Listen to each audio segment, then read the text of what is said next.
Well, the last theoretical line in this course, and kind of nice to finish with a very fun variation in the hillbilly. I get very excited about this opening because it's one of my personal favourite lines. And let's have a look. So we're looking at the critical stuff now. When we get our position with bishop b3 takes, queen here, and now g6. And I feel that, this is what you'll get most of the time, with black gaining a tempo, attacking the queen, stopping our annoying ideas there.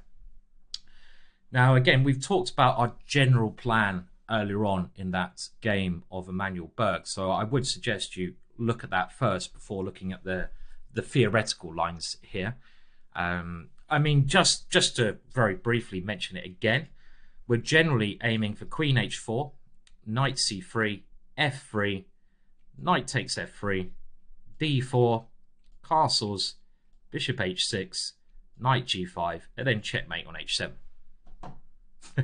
That's basically all I used to know, and that's all I used to play, and that's worked out really well. That is literally just what I did. I just went bang, bang, bang, bang. Black would not really know what's going on, and then he'd suddenly be like, "Oh my god, I'm getting checkmated." So it's a simple idea. Now, of course, that's why we put the queen on h4, because it's an active square, and we are, we can win that pawn back in a lot of positions, and mainly though it's to support our bishop coming to h6. Now, now in this position, without a shadow of doubt, knight f6 is the most commonly played move, but I have faced quite a lot of other options here, and only by players who are genuinely prepared for my hillbilly. And we should, of course, cover them, but they're not that scary. I mean, this move knight f6 is defending a pawn, so it kind of but it does fit into what we want to do. But let's just have a look at the other options. Well, first of all, e6 is just not very good, and here I would take this pawn, and we get an improved version of that last video we looked at when black's played g6. So this is just a bad move. We don't want to do that. I don't think anyone would play that move, really. f5 is an extremely greedy move that no one's been brave enough to play against me. Very ambitious, but also this kind of structure is really loose for black, because our bishop now, look at our hillbilly bishop. The hillbilly bishop on this diagonal is tremendous, absolutely tremendous here. And our idea at some point here is to simply play either d3 or f3 and bring our pieces out. And this pawn structure is actually really bad for black. I mean, I wouldn't be in a rush, certainly, to win our pawn back with something like this. Bishop takes knight in here. Let's just play normal moves. So let's say we go knight f6, knight c3, sorry, and black develops knight f6. Well, now f3 is certainly playable, but I prefer here d3. Why do I prefer this one? And well, it's not about our pawn structure anymore. It's about checkmate, because our bishop is so strong. Black will find it very hard to get his king anywhere safe. So I want to open up more lines, and this one opens up more lines than f3. f3 is totally okay, by the way. And what I mean by that, I want to use the d file later on. And my main idea is, okay, if I win my pawn back, I'm just going to be better because I've still got this tremendous bishop. So you have to take on d3. My main idea is the very imaginative knight to f3 here. So I'm just giving myself this f3 square, and this is loads of fun. Let's say, this knight is now coming in. We're going to castle, get a rook to d1. Whoa, whoa, whoa. Let's say you take on c2. I'm just going to castle here. And I don't think black can survive this position. Yeah, black is 3 pawns up, but we've got knight e5, threatening checkmate on f7. We got knight coming to g5 if that doesn't work, and you can bring the knight into that square. You've got rook e1 in this case, threatening queen takes f6 because of the pin. This is just tremendous position and so much fun to to play. Probably black is lost. So against f5, overly greedy, I like this idea. Let's develop a piece first, and d3. Nice. Now, I once lost quite quickly to a prepared Grandmaster Gawain Jones in the British Chess League with bishop g7. And it was quite funny because Gawain had just filmed a DVD for my company, Ginger GM, on the Grand Prix.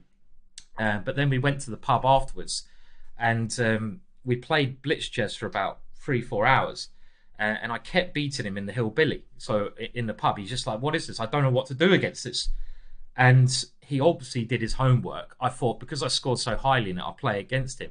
He obviously did his homework and he had prepared, well, first of all, this line. Now, I'd rather take with a knight on e4, right, than the queen. Queen takes is okay, but you can't hope for more than equality. Knight c3 makes more sense. I'm just sticking that I want to take here with a knight.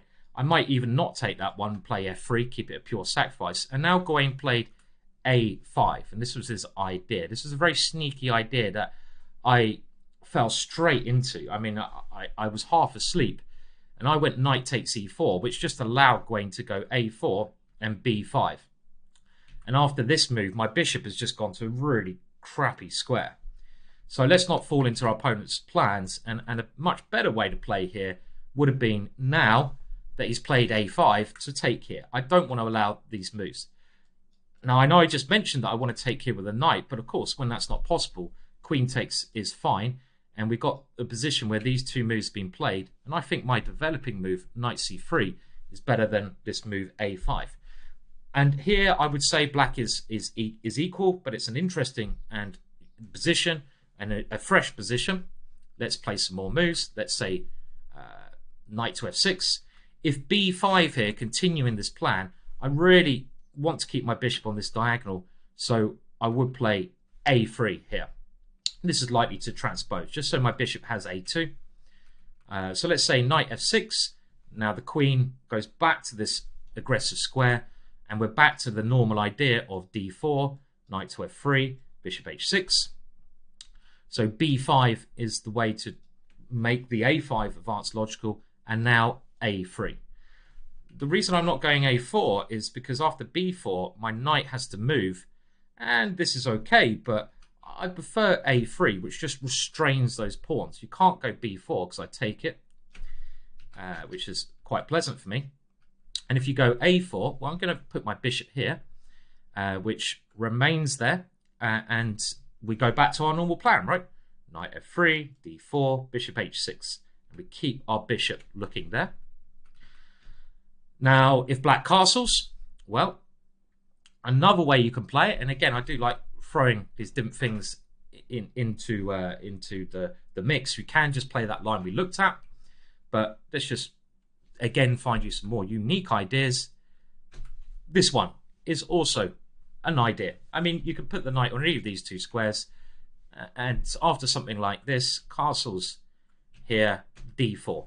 I mean, I think I'd probably put it on f3 because I want to come here later on, but this is also very, very okay with us going bishop h6. Bishop h6, the key idea. Just, you know, you can experiment a bit, have some fun. So after queen h5, g6 here, bishop g7, just remember to go knight c3. And if you get a chance, take back the knight there. But if black starts playing some crafty ideas over there, don't let him move your bishop off this diagonal. So we can take with the queen. Our queen will come back. And just, if you need to, play a3. So your bishop has the hole on a2 to remain on this diagonal. So queen h4. What else? Well, the main move is knight f6. We'll come to that in a minute. Now, in actual fact, bishop f5 was the only time this hillbilly has really been analysed in any work is by the very diligent, and I think his work is fantastic. He's the second Aguirre, a lovely guy, Erwin Lamy. And he mentioned this in his blockbuster course for Chessball, Lifetime Repertoires Kara Khan.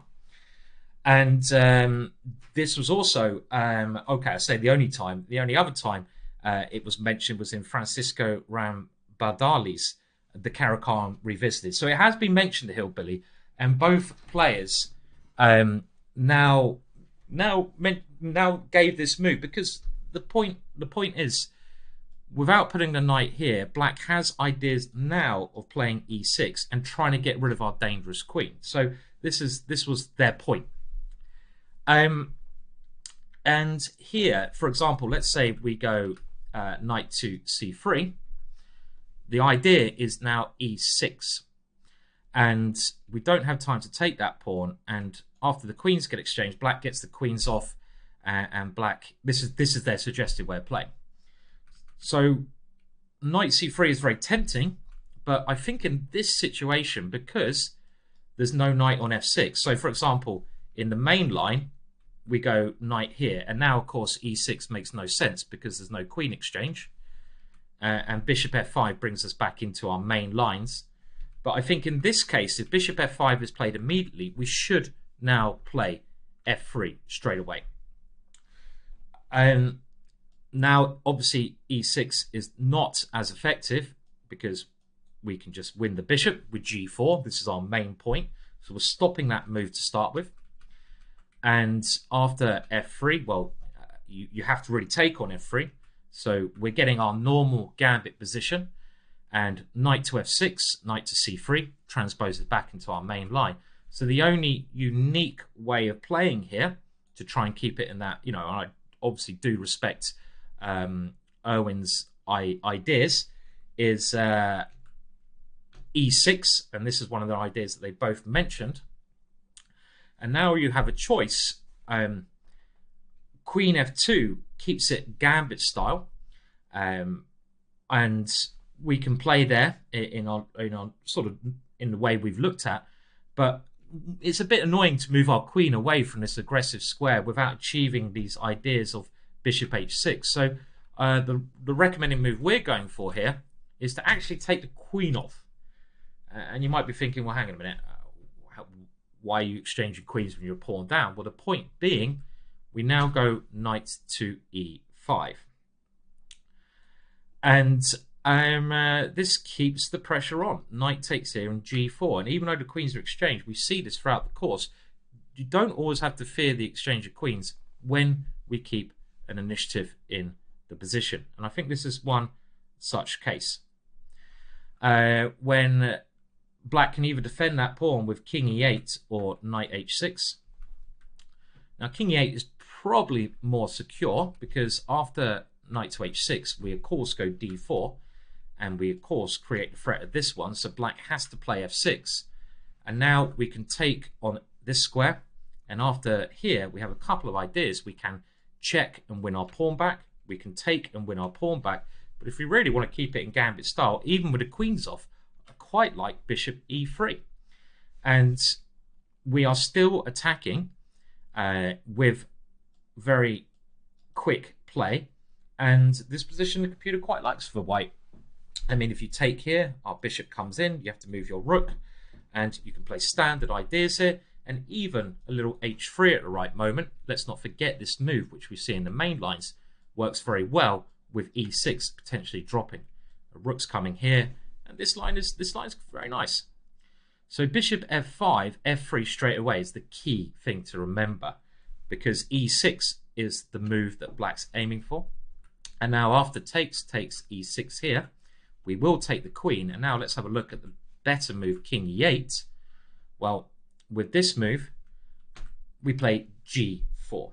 And we can't really allow black to stabilize so much. He can't castle, but the queen's are off, so that's not such a big worry. We need to keep the pressure on. And you can't kick that knight now, because our pawn is just going to open up combined with a bishop. So you have to go bishop here. And in actual fact, even better than castling, which allows a check, is now rook to f1.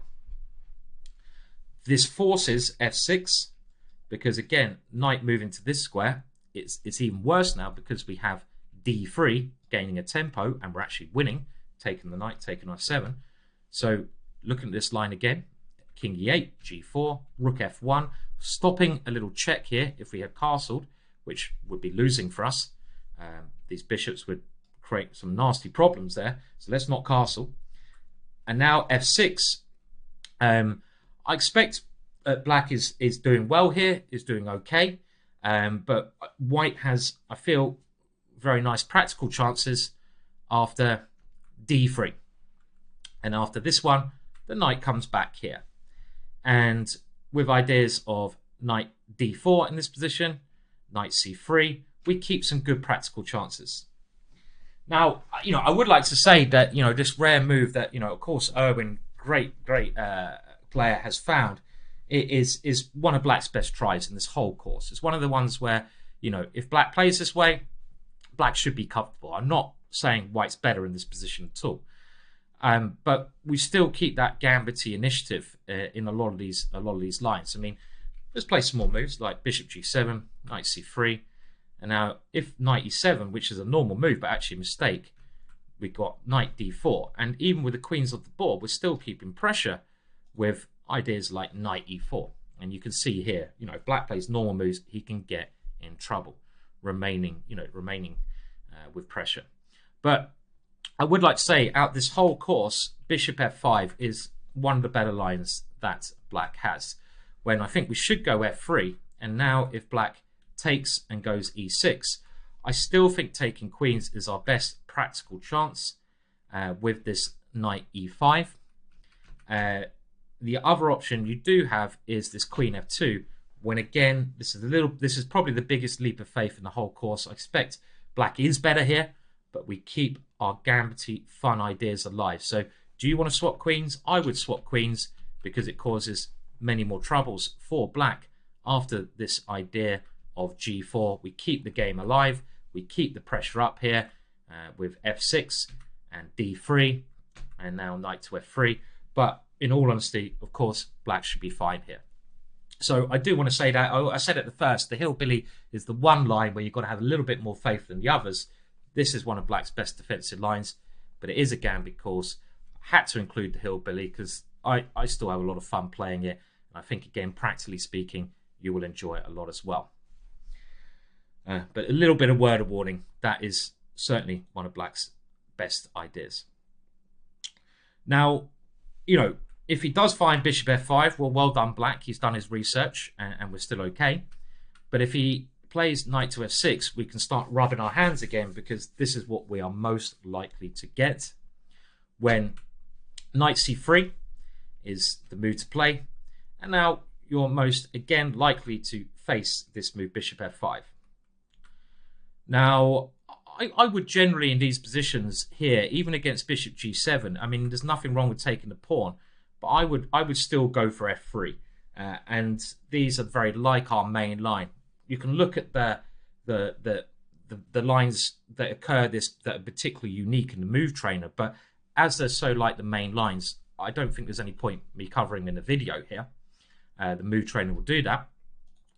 And what I mean by that is we get the same positions if we play f3 here, the same kind of principles.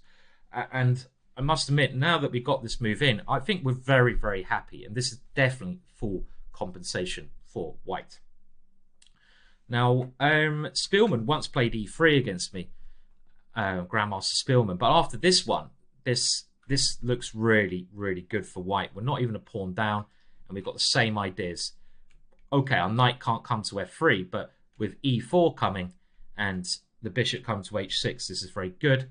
And black also has to watch out that he doesn't go knight d7, because after this one, he will have to put himself in a horrible situation here. After f3, let's keep it simple. Black really has to take here. And now we get our good black Mardima gambit very position. And now bishop g7, the main move. We talked about the options of playing, these ideas here. And really here, I would just say, you can just enjoy these positions, play about with the setup you want. Do you want to go d4? Do you want to go d3? Well, we looked at the d4 kind of setups in the Manuel Berg game. So just to make it a little bit unique here, let's castle first, keeping our options open.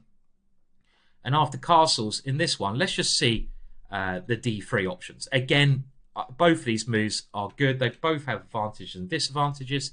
The advantage of d3, it's a bit more secure. It stops anything coming to this square. I normally play d4, and I normally just get on with it in these kind of things. Remember, h3, very important to try and prepare to move g4 next. But let's go back to d3. Well, knight a6 is following the game Nissan Kostic, German League, 1999. And here we see our plan. And this is all you need to remember. Bishop h6, knight c5, knight g5. And this is what we're going for, whether our pawn is on d3 or d4. And this is loads of fun. We're going to try to get rid of that knight and checkmate on h7.